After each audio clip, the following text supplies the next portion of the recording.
Meus irmãos, uma das coisas muito importantes é ter uma boa memória. Quem cultiva uma boa memória, muitas vezes é considerado como gênio, embora eu creia que são coisas diferentes. Mas meu caso não é este. Meu caso não é distinguir entre gênio e alguém de memória fabulosa, mas cultivar uma boa memória. A questão está no que nós cultivamos em nossa memória.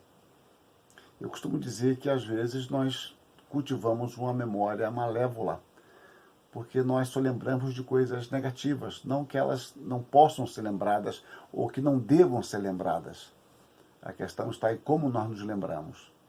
Mas, de qualquer forma, uma fixação em algo desagradável ou em coisas apenas desagradáveis, isto certamente não contribui para a nossa edificação, nem para uma vida fraterna. O apóstolo Paulo está distante da sua igreja de Filipos, a igreja que ele tanto amava.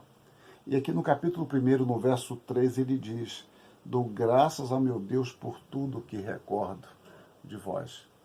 Certamente, Paulo, que estivera entre os filipenses há uns 10 anos antes, ele não se lembrava de tudo, mas ele diz que dava graças por tudo que ele recordava.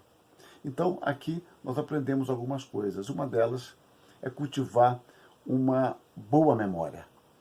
Uma memória das coisas boas. Ele não lembra de tudo, mas de tudo que ele lembra, ele dá graças a Deus. E o segundo ponto está associado a dar graças a Deus, a ter um espírito agradecido. Nos lembrar de agradecer a Deus pela vida de nossos irmãos, pelas conquistas que tiveram, pelas provações das quais foram vencedores.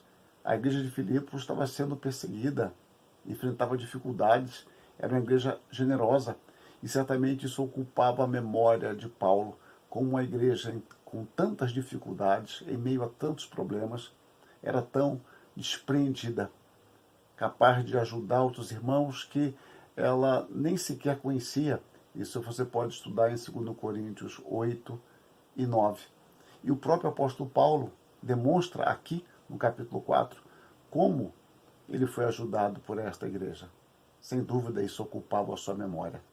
Não lembremos de tudo, mas cultivemos uma memória que nos leve a dar graças pela vida de nossos irmãos. Aprendamos a ver os sinais da graça de Deus na vida deles, na vida da igreja.